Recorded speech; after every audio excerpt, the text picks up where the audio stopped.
वत्सः सुधीर्भोक्ता दुग्धं गीतामृतं महत् वसुदेवसुतं देवं कंसचाणूरमर्दनं देवकी परमानन्दं कृष्णं वन्दे जगद्गुरुम् भीष्मद्रोणतटा जयद्रथजला गान्धारनीलोत्पला शैलग्राहवती कृपेण वहनी कर्णेन वेलाकुला अश्वत्थामविकर्णघोरमकरा दुर्योधनावर्तिनी सूतीर्णा खलु पाण्डवैरणनदी कैवर्तकः केशवः पाराशर्यवचः सरोजममलं गीतार्थघण्टोत्कटम् नानाख्यानककेसरं हरिकथा सम्बोधनाबोधितम् लोके सज्जन षट्पदैरहरः पैपीयमानं मुदा भूयात् भारत पङ्कजं कलिमल प्रध्वंसिनः श्रेयसे मुखं करोति वाचालं पङ्गुं लङ्घयते गिरिं यत्कृपातमहं वन्दे परमानन्दमाधवम् यं ब्रह्मा वरुणेन्द्ररुद्रमरुतः स्तुन्वन्ति दिव्यैः स्तवैः वैदैः साङ्गपदक्रमोपनिषदैः गायन्ति यं सामगाः ध्यानावस्थिततद्गतेन मनसा पश्यन्ति यं योगिनः यशान्तं न विदुःसुरासुरगणाः देवाय तस्मै नमः देवाय तस्मै नमः ॐ श्री गुरुभ्यो नमः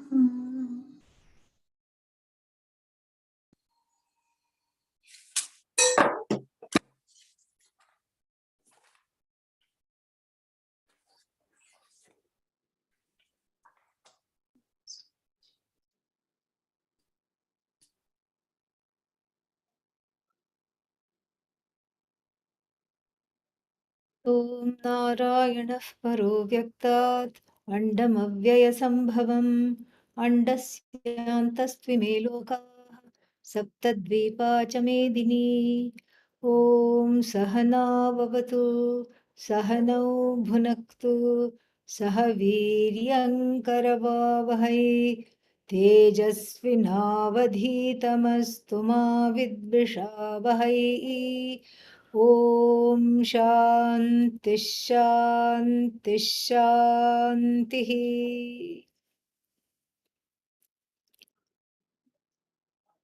Continuing the Bhashya study on verse number 46 in the second chapter. And what is the, and what is that verse? Yavanartha udapane sarvatas samplutodake tavan sarveshu vedeshu brahmanasya vijanatah. A verse that is demonstrating the lack of need, the total needlessness of karmas enjoined in the Veda, meaning the first portion of the Veda, when the person has Atmajnanam, and we can even add to this, when the person is well on their way to Atmajnanam. Not just has Atmajnanam, even the person who is committed, who is a committed student and attending the classes and is has made this their life's purpose. What is the life's purpose? To lose self-ignorance. That is the life's purpose. So the one who is in connection with that firmly, then all these karmas enjoined by the Vedas, destined to produce actions that are desirable and keep at bay results that are undesirable. That whole point of this becomes, there is no point to this really, because that's a different path. That's a different kind of a life. So it is as though Bhagavan is giving two choices. Either you go about life doing what? Keeping on producing things that you want, and then letting go of things you do not want. That is what the whole life is all about, after all.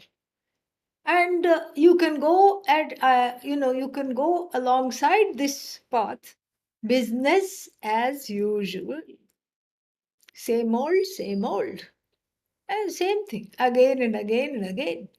And moldy also. Yeah, there is a pun on same old, or you can say mold. Okay, yeah. So this is the this is what leads to the rot. Where? In the head, of course. So what kind of a rot? It's a rot which reacts, and it's just being tethered to action and tethered to the result of action, and then keeping on trying to produce, so that what? I can consume. What a life! So if you want to get off that, that is a possibility. Why? Because you're a human being. One is a human being, and that is why this is a possibility. If we were animals, this is not a possibility at all. One would be programmed to keep on acting and keep on expecting certain results of action, and then when those results of action do not are not matching the action, then more action is unleashed, like this. So that path is well known, been there, done that. How many times? God only knows. Life after life after life. This is what one has done. Think about it. Any time one has had a life as a human being, up to this life, this is what one has done. Produced action, and with a sole, what is that sole objective of consuming the results. This is what one has done. What is new about it?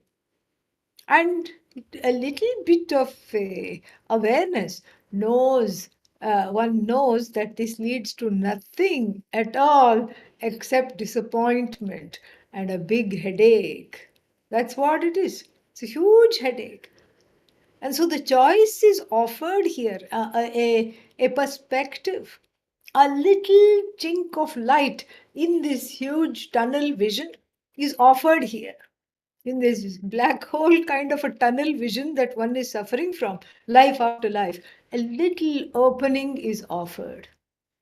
Perhaps you can consider what? That this is not this action, reaction, result of action, more reaction, and then death, and then birth, action, reaction, result of action. Perhaps there is a way out. And what is the way out? The way out is given in the sense of a wonderful imagery, very beautiful imagery. And the imagery is that of a flooded village. Oh, but it's so dangerous and flooded village. Don't go there. That's not the point. Don't go there. Oh, climate change. We are talking of 5,000 years ago. Okay, whatever climate change they had, they they managed, they survived, they did whatever they needed to. So here the imagery is that of after some heavy rains, everything is underwater. When everything, the whole village is underwater, do you go to your favorite well to draw the water? No, because water is everywhere. Water is everywhere. Everywhere, always available. And so too for the jnani, doesn't have to dig a well. Well of what? Desire fulfillment. doesn't have to dig a well and then fall into it, and doesn't have to do any such thing, because whatever one desires is right there. This is the promise. And then we also heard, this is where we ended last time, we also heard the story of Raikva. Who is Raikva? The teacher in the Brihadaranyaka Upanishad, and doesn't look like a teacher at all. Looks like a homeless person living somewhere under a chariot, a broken down chariot, I may add, in the middle of the forest, full of skin disease, all kinds of sores, and then, but fully aware of oneself as Bhagavan, fully enlightened, and there he was sought by King Janashruti to teach. And then the Upanishad, which is narrating the story, the Shruti itself has some words to say about this, and the Shruti herself says, Sarvam tad abhisameti. That Raikva has everything. In fact, your punya also that Raikva is entitled to. How? This is so unfair. It's my punya. I thought it should just go to me, and I should hold it close to my chest. And how many times have we said, punya cannot be exchanged, and your punya is your karma is your karma, and my karma is my karma. Except, of course, in married couples. Yeah, there is a different rule there. A different and rather unfair rule. And what is the rule there according to the Dharma Shastra? Whatever the man does in a married couple, whatever the man does, half of it automatically goes to the woman. Oh, then it's the other way around. No, no, no. Whatever good the woman does, she gets to keep it all for herself. But what if the woman does some bad things, some, adharma? Then, you know, then what happens? Whole of it goes to the spouse. All of it. It doesn't touch her because supposedly she's very, very pure, according to the Shastra. All of it goes to the spouse. Oh, then if the man also does adharma, then the whole of it goes to the spouse? No. Half of it goes to the spouse? No. All of it goes to him. This is the this is the Veda. Very, very unfair, but that's how it is. I was asked when I was teaching in Arsha Vidya Gurukulam, there was a satsang question. And what was the satsang question? This is very unfair. We heard you, I must have mentioned it in the class. So in the night satsang time, there was a question. What was the question? This is very, very unfair. How can, what should I do? This, of course, was a man asking. So, what should I do? How to right this wrong? I said, we just have to pray that next time one is born, one who is thinking thus is born in a woman's body. That's all you have to. That's all you have to do.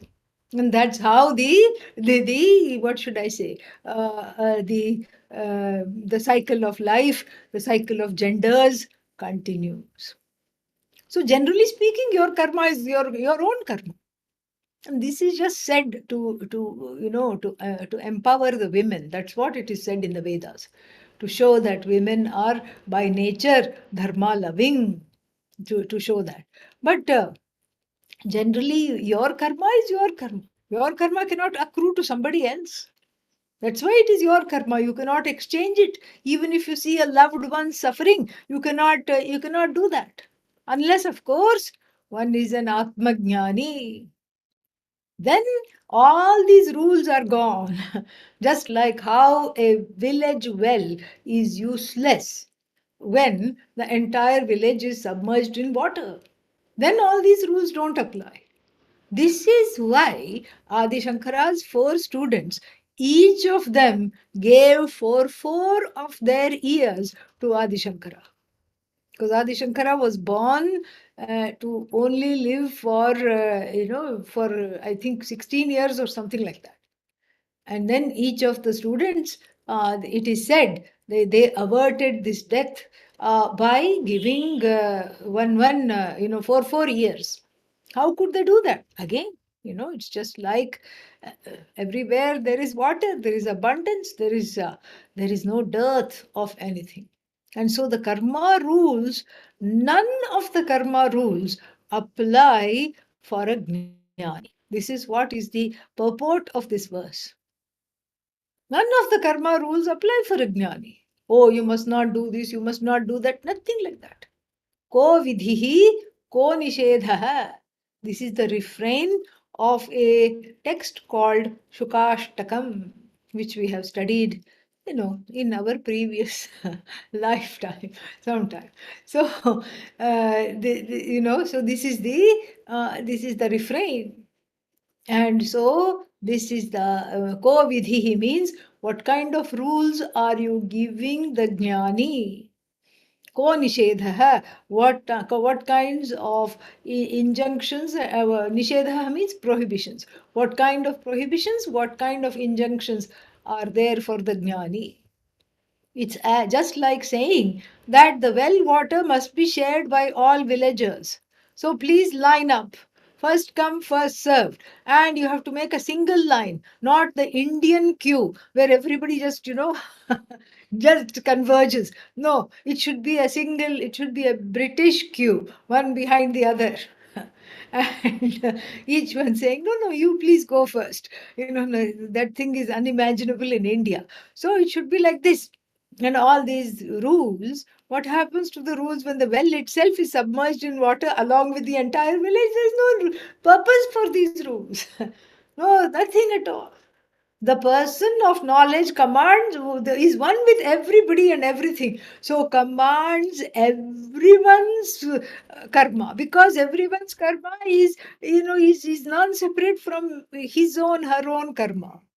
So therefore it says here in the Bhashya, Sarvam tad abhisameti. Abhisameti means collects everything, collects the fruit of action, good action of all the people, everything. But how can you collect the fruit of good action? This Raikwa is too much. No, no, no. The fruit of good actions accrues to even the person who knows what Raikwa knows. So if you know what Raikwa knows, everybody's good karma becomes your own good karma. And for this, what should I do for this? For this, I should not want good karma. That is the thing. I shouldn't want it. Then it comes. I shouldn't want my own good karma. Then I shouldn't want the neighbor's good karma. Then I shouldn't want the village's good karma. Then I should not want the globe's the whole planet's good karma. Then it will come. Whatever you don't want comes. This is a kind of what should I say? This is a kind of an ancient rule. And then, and the reason for this is given by Bhashyakara by quoting verse 33 in the 4th chapter. Sarvam karmakhilam partha jnane parisamapyate. So, sarvam karma akhilam, sarvam karma. All of the karma, akhilam here means everything, karma phala. The fruits of all actions culminate up till knowledge, they are useful, and then including up to gaining the knowledge. So therefore, a mumukshu, a jignasu, the one who is desirous of the knowledge, prays, may there be no obstacles in my attending the classes. May I be free. May there be no problems. May there be no stoppage of this knowledge. Because this is what happens in the beginning. With great gusto, the Vedanta study is taken up. Soda can enthusiasm, very bubbly one is. And after that, what? After that, everything goes flat.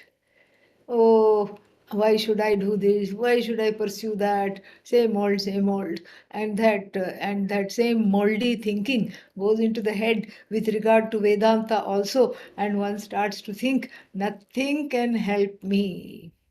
No one can help me. Why are you so special? that you are dropped from the sky and no one can help you and you are beyond help? How is that possible? You are still, everybody has come out of the mother's womb. That is a natural law. Everybody has, certain, what should I say, certain core issues. That is also part of nature's law. That one can transcend these core issues, address them, inquire into them. That is also part of the natural law. What makes you so separate? What makes you so special that, you are beyond help? This we have to think. Because as soon as you look at any particular issue, like for example, I am not loved. This is within quotes.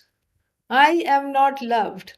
Nobody cares about me. I feel alienated. I am abandoned. These are all scripts of avidya that are inherited from the lineage of avidya. This is what it is. So these scripts, these scripts are just not your script. You ask anybody, do you feel abandoned? Oh yes, me too, me too, me too. And then very soon there is a movement. Very soon there is a movement. Very soon there is a support group of all the people who are feeling abandoned in one room together. In fact, I saw one joke, pasted in front of a psychology professor's office long back. And there it said, the first annual convention. There was a big banner in the front and like an auditorium, and then over the stage there was a big banner. And what did the banner say?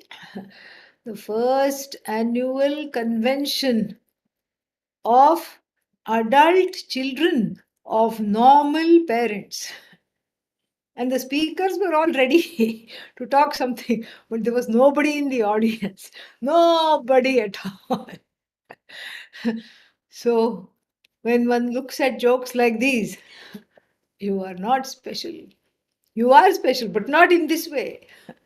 You are special because you have viveka, you have the ability to gain vairagya, you have the ability to drop off samsara, cast aside the burden of samsara. That's why you are special. You are able to gain this knowledge. That is why you are special. Not because you feel unloved, abandoned, and everything. That is so run of the mill. That is everybody's story. Because if you look at your mind and how it is thinking, and then you say, oh, so this abandonment is a thought, and this abandonment is there in everybody's mind. Then it no longer the abandonment, the alienation, the disconnect, the fear, the tears, all of them do not become your own problems. They are part of the order, the psychological order of Bhagavan, which is present in your mind. So when you encounter sorrow, it is Ishvara in the mind. That's what it is. It's a manifestation of Bhagavan. Which other tradition will tell you that? Look upon your own depression as Ishvara. Look upon your own anger as Ishvara. Oh, so that means if it's anger is Ishvara, that means I have the right to be angry. Definitely. But you don't have the right to target other people with your anger because other people are also Ishvara. So you cannot make Ishvara fight against Ishvara. And you cannot harm yourself either because of your anger. Because you are also Ishvara. Your body is Ishvara. You cannot harm your body. But any other way you can give vent to this anger without harming yourself or others, it is allowed. It is okay. Anger is Ishvara. Fear is Ishvara. Everything is Ishvara. And so when you look at it that way, then there is there is no sense of separation. And that is where the text is going to take us now. And so sarvam karma khilam partha jnane parisamapyate. In the very Bhagavad Gita itself, in a couple of chapters, we'll see that Lord Krishna says, all karma finds its cessation in knowledge. Just like the well stops being useful when the whole village is underwater, similarly, this karma phala, this yoking, and the connection between karma and karma phala, and one being a karma phala holic, one being addicted to karma phala, stops in the wake of knowledge. Therefore, what? Therefore, he says, Tasmat prak jnana nishtadhi adhikara praptehe. Tasmat prak jnana nishtha adhikara praptehe karmani adhikritena kūpatadāgādi arthasthaniyam api karma kartavyam. So, tasmat, therefore, what should I do? Until one gains knowledge, one better keep doing karma, but with a different attitude. And that attitude is going to come in the next several verses. That attitude is called karma yoga. When karma becomes yoga, that is what we are talking about. Karma is no longer karma, but it is yoga. Yoga means it's a committed and a wonderful lifestyle. A lifestyle that is set to bless one and free one from the shackles of this karma phala conundrum.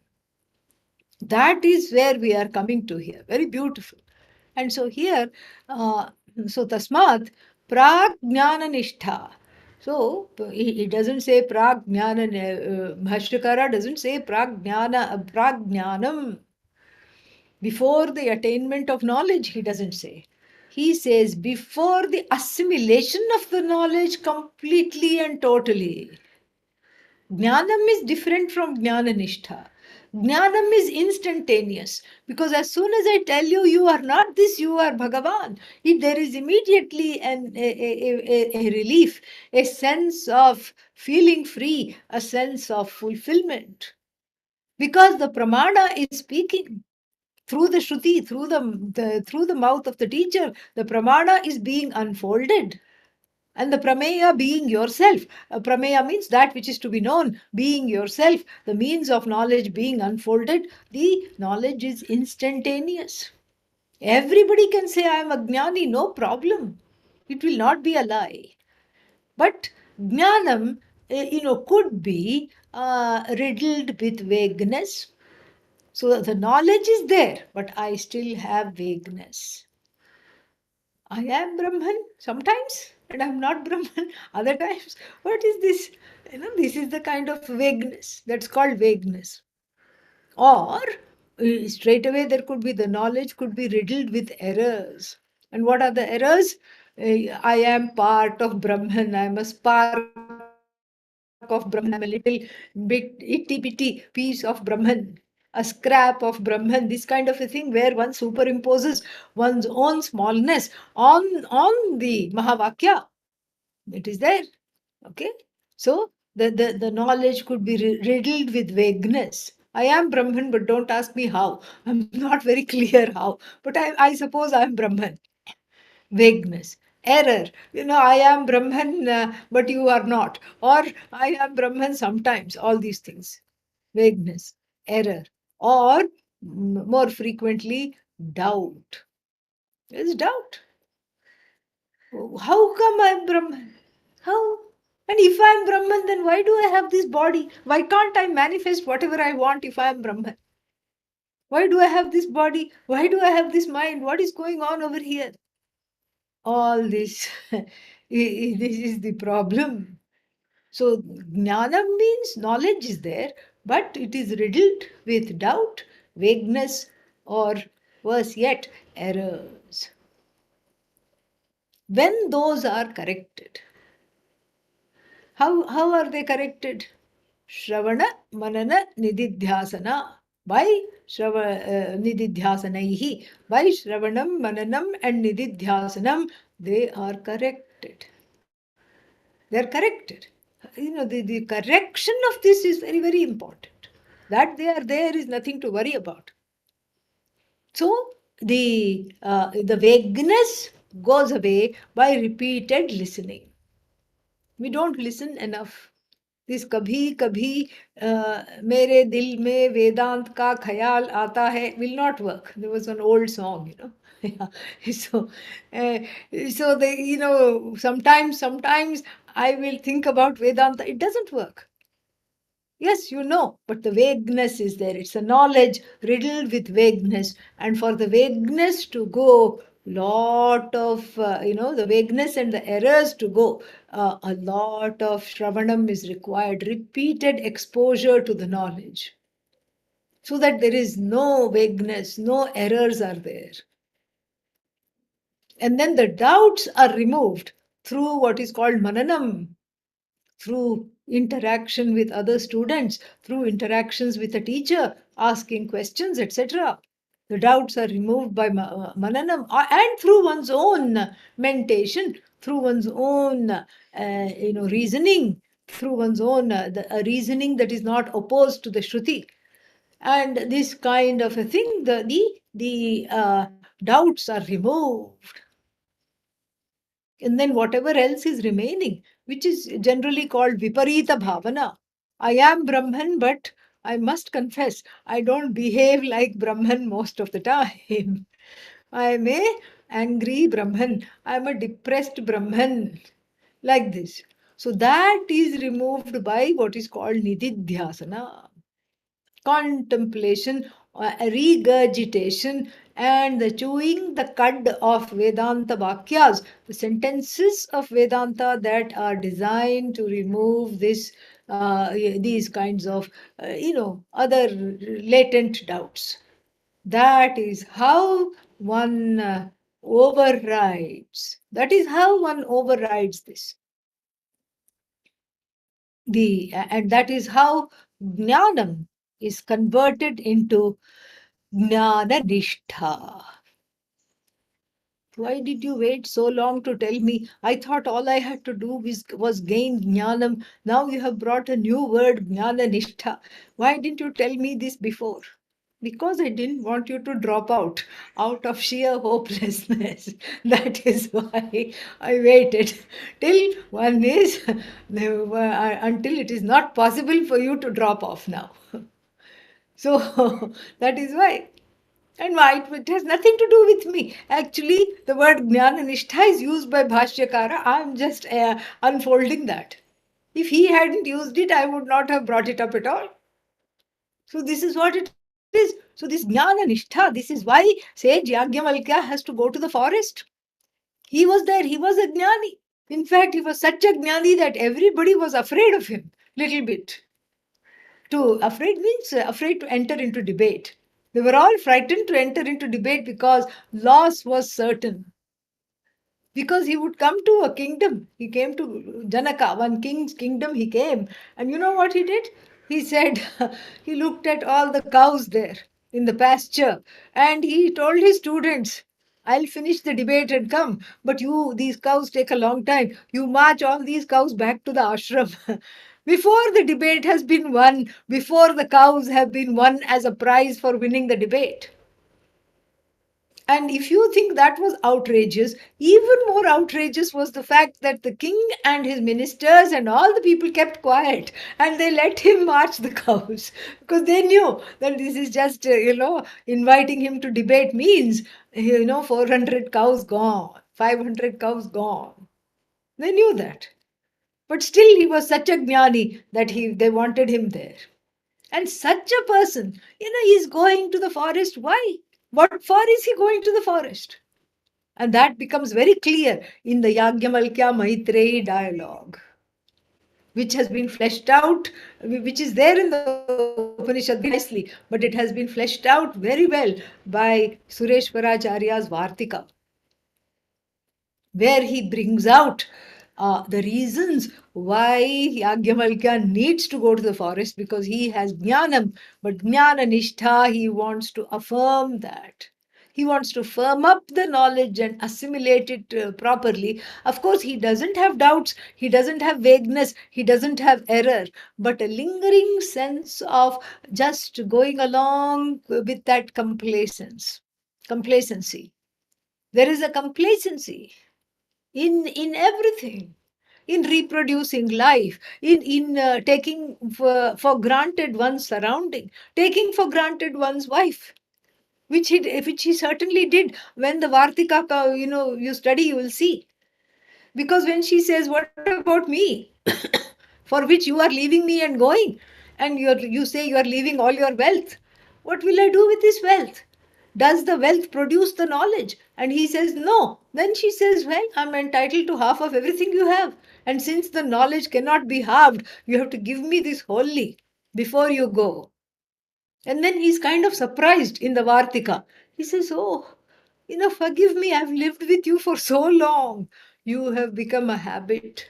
And I never thought you are I knew you were very erudite, but I never imagined you are qualified for this knowledge." He admits his mistake. And it's a mistake which is kind of habitual. And these habitual errors, this is what is calling for nididhyasana. So then, when the jnanam becomes so firm that one does not keep slipping ever again into the vat of wrong thinking, that is what is called jnana-nishtha. Until that happens, Adi Shankara says, better keep doing enjoined karmas. Better keep doing the karmas. Whatever is needed, whatever is called for, please do. And then what kind of karmas should one do? That is also explained. Kupa tadagadi arthasthaniyam api. So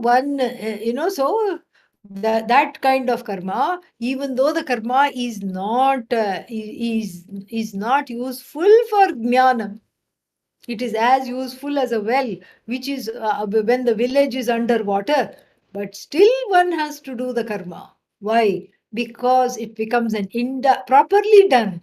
The karma becomes an indirect means for the knowledge. How? We will see that, in the next verse.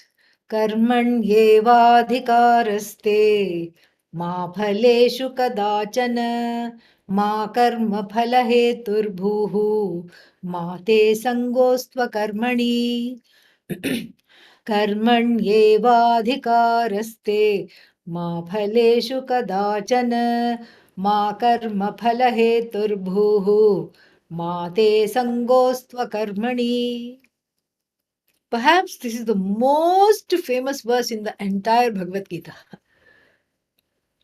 Even if the person doesn't know any verse in the Gita, chances are they will know this. And usually in the picture of the Bhagavad Gita, like the kind I have in the background here, usually underneath that this verse will be inscribed. Or a translation of it. Of course, a wrong translation. Keep doing, and this is the quintessential precursor to the discussion on karma yoga and the definition of karma yoga, which is going to follow in the next verse. And this is the quintessential verse, and of course it's wrongly translated. How is it wrongly translated?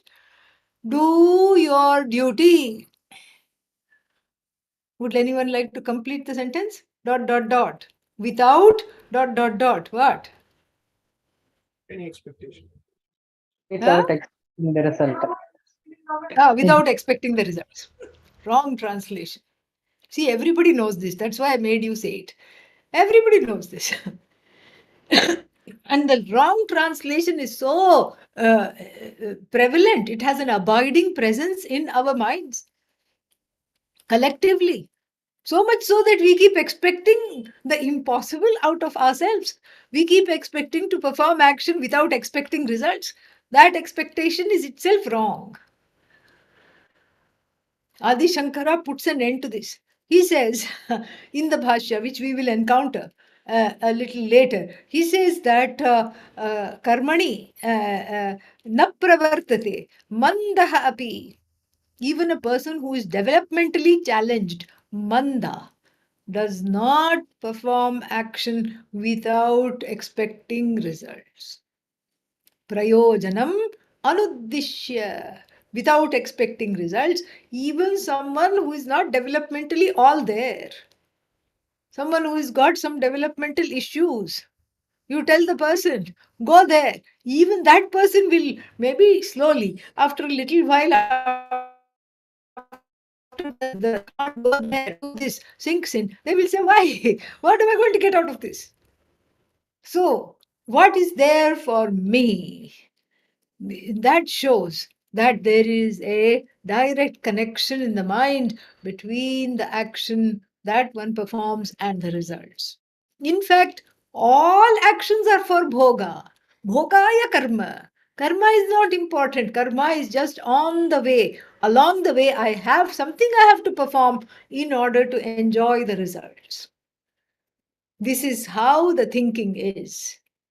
So the translation, do your work, not even work, they'll say duty. Do your duty without expecting results. This is what, some kind of a license to be in an abusive situation. Keep on, let everybody walk over you. Nobody else is doing their duty. And you keep doing the duty without expecting the results. How is this possible?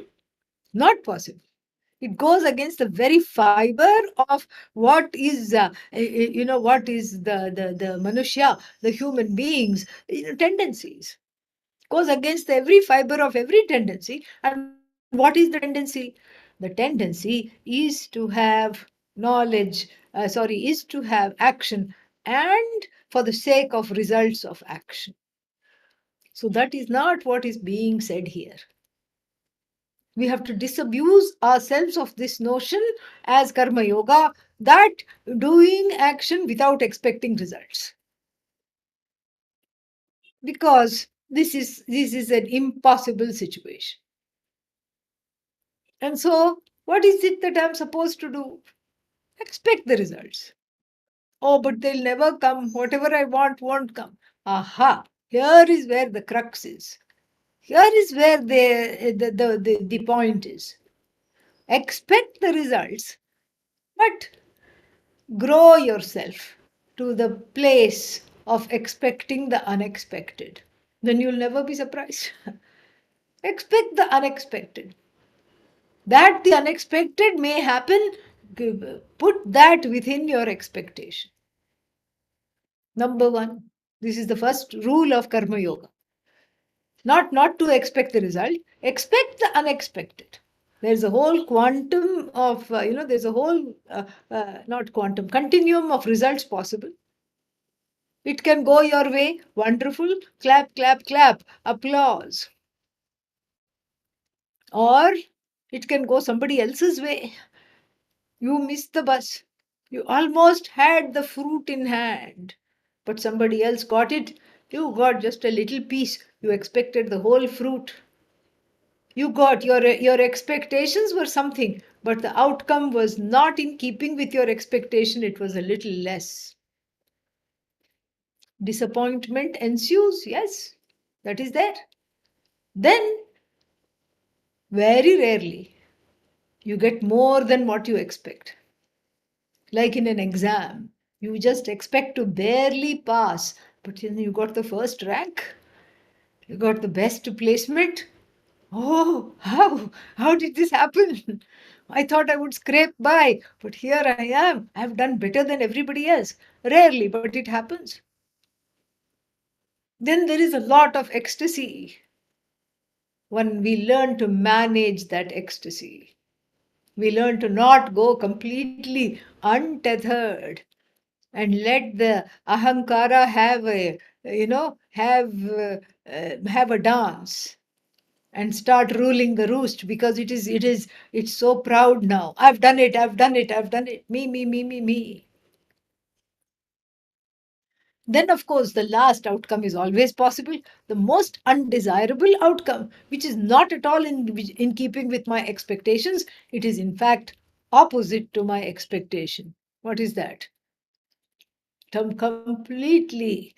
You thought you will go and you invited somebody to your house. You thought you will make friends with them, but they end up getting insulted and leaving. This is completely opposite of what you thought. And what happened? then there is agony. And Karma Yoga is managing the agony, managing the ecstasy.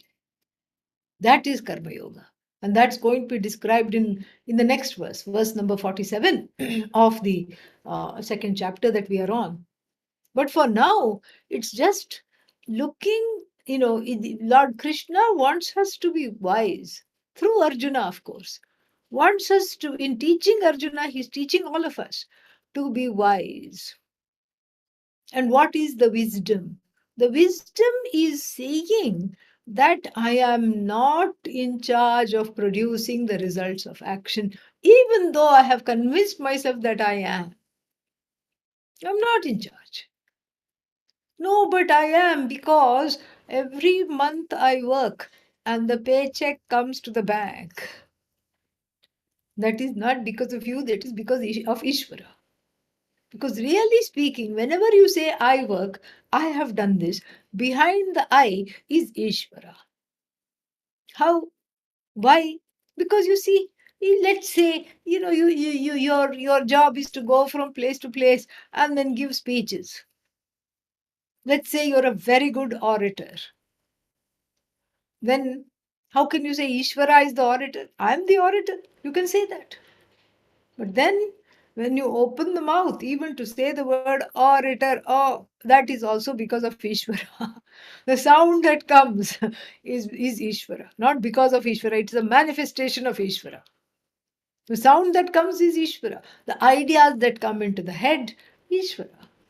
And that the ideas are strung into a mala of words and sentences, Ishvara. And then you may be able to talk. You may be able to be very, very good in giving speeches.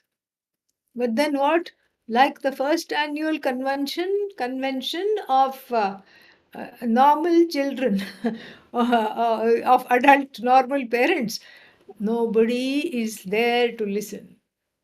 Then what are you going to do? Nobody is there to listen. Nobody is there in the audience. There is not even an audience of one. That there is an audience, Ishvara. No, it's because of my karma. My karma phala from last life. My punya. Your punya is a manifestation of Ishvara. And the giver of this punya at this time, in this life, in this way, Ishvara. So that you are blessed with an audience, Ishvara. That suddenly you're not tongue-tied standing on that stage in front of hundreds of people, Ishvara. That what you say makes sense, Ishvara. That it is received, Ishvara. That it is not received, Ishvara. So where is the I coming in? Where is this I inserting itself as a bad actor? The villain of the piece, the Ahankara. Where is it inserting itself repeatedly? No, but if everything is Ishvara, Ahankara is also Ishvara, yes? But do you recognize that? No. Okay, keep quiet then. So this is what it is. Everything is Bhagavan. And so the Jnani who recognizes that Ahankara itself is Bhagavan, can say, I have done this, but that I is bereft of this identification with the body, mind, sense complex and with some kind of a ownership of the action and the result of action. So therefore, there is no kind of there is no kind of an ownership of action at all. So the action itself, that you are an actor, that you have an ability to act, is due to so many props. Starting with the contribution of the parents in giving you this body. Without body, how would you stand there and talk? One would be a preta sharira, some kind of a, what is that, Brahma Rakshasa, a disembodied being.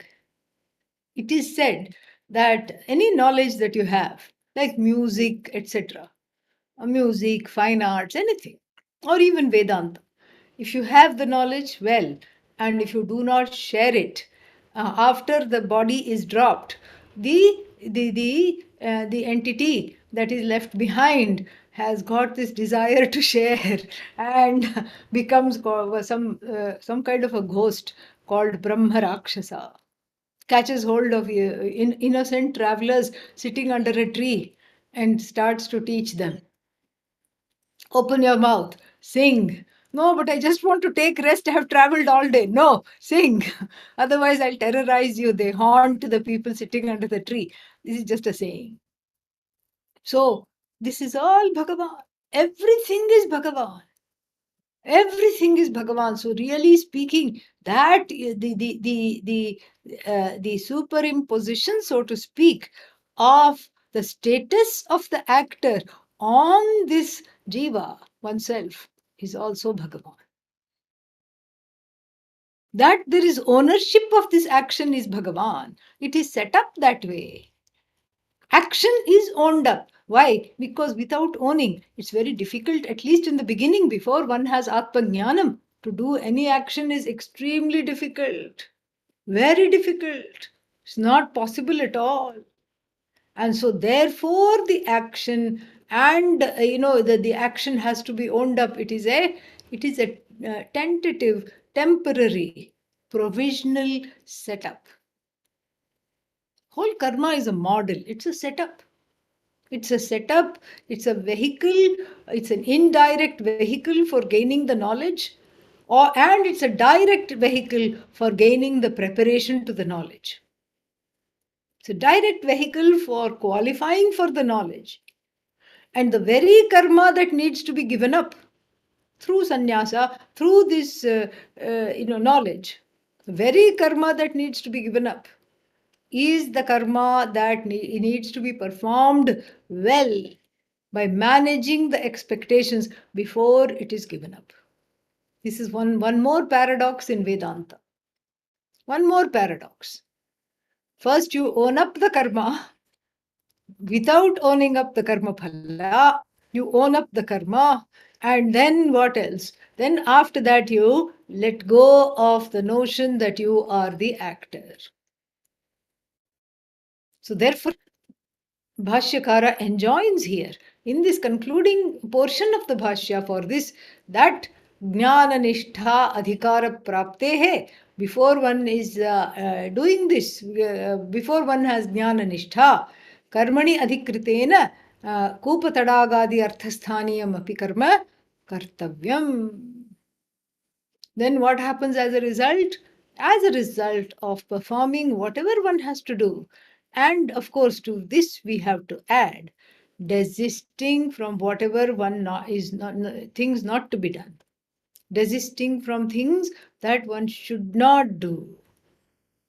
Like what? Adharma. This we already know. Keeping at bay those actions which must not be done. Then one gets to understand the meaning of this verse. Karmani eva adhikarahate. Your free will, your abilities lie only in the realm of action. You are free to do kartum shakyam. You are free not to do akartum shakyam. You are free to do something differently than others. Anyathava kartum shakyam. You're free to do. You're free not to do. And you're free to do something differently. That's why we have so many innovations in the universe. For one particular dish, a very simple dish, khichdi, there are so many recipes. There is a South Indian way of doing it. And the North Indians do not like the South Indian pongal. It is called pongal. And that South Indians do not like. They'll say, which idiot put whole peppers in this? It is to come in the mouth. Who put this? And the North Indian khichdi, the South Indians don't like. What is this? Full of all kinds of things there. And so, but there are so many recipes. Why? Karmani eva adhikarahate. You have a right to do differently. You need not make khichdi at all. You can have pasta, you can do differently, or you can make the khichdi your style. South Indian style, North Indian style, you can do whatever you want. So many ways, so little time. You can do it in many, many ways. You need not do it at all, or you can do it in a particular way. Doesn't matter. But then you are not in charge of the outcome. A very unfair setup. I protest. How is this possible? You do the karma, but the results, how they come, when they come, and and in what manner they come, Ishvara's portfolio. It's just like, when the chief minister, this is in the Indian state government. The state government, just like in America, they have governors. We have what are called chief ministers. So when the new party comes to power after election, so the leader becomes the chief minister. The leader of that particular party becomes the chief minister. And then the chief minister hands out portfolios to various other ministers. You in charge of health, you in charge of transportation, you in charge of some, roads and transport, and you in charge of human resources.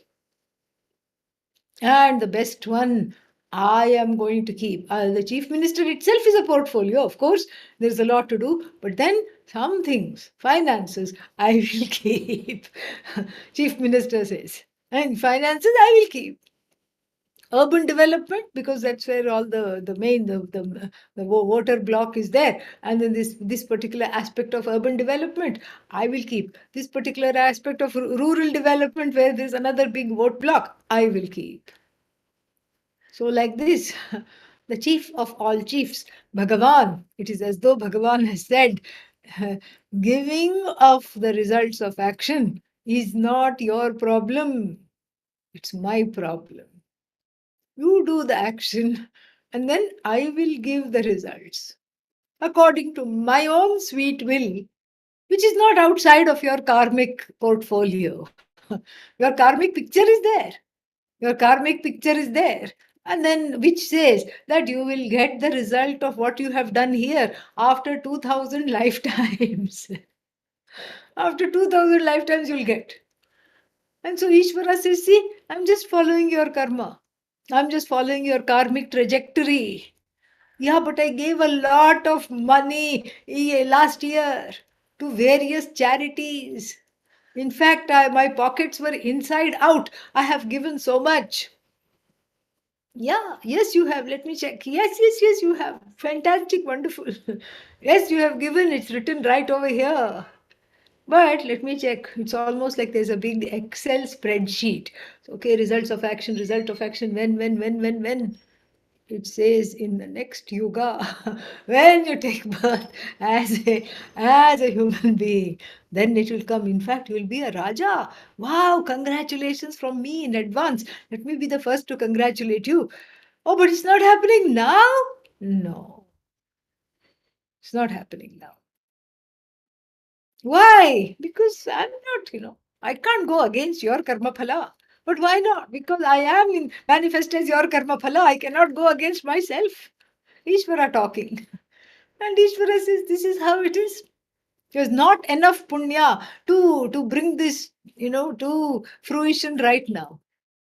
Is there any upaya, a remedy to advance the results of action? Sure.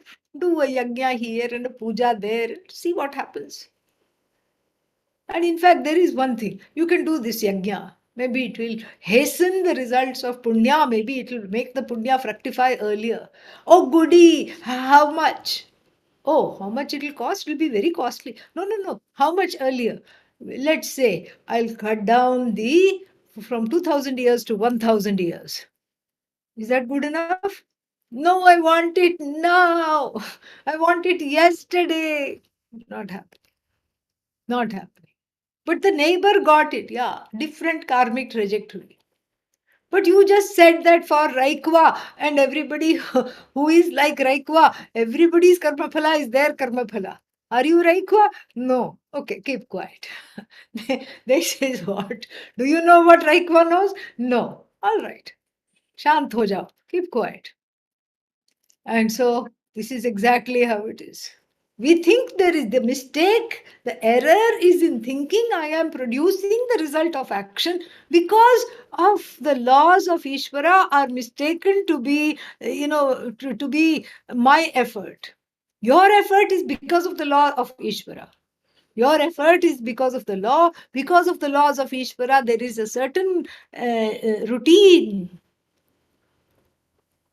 laboring under which one thinks that the result of action belongs to me. I am the one who's producing. There cannot be, my friends, Lord Krishna says, a bigger mistake than that. You are not producing anything other than a lot of confusion in the head. Nothing else you are producing. And in fact, it is safe to say that you are not even in charge of action. You're not even in charge of action. Forget results of action. That we'll come to when. We'll see how that is there. We'll see next week. We'll stay here for a while because it's very, very involved. Om Purnamadah Purnamidam Purnat Purnamudachyate Purnasya Purnamadaya Purnamevavashishyate Om Shanti Shanti Shanti Harihi Om Shri Gurubhyo Namaha Harihi Om. There's a quick question. Let's see, which is quite long. Let us see. For karmas as such, Shraddha karma, even though it's the desire of the individual, Shraddha karma, yeah, even though it's the desire of the individual to perform with complete Shraddha and Nishtha, there is always a gap between expectation. Does it mean that the Pitrus, ancestors, get less of what is desired from this karma?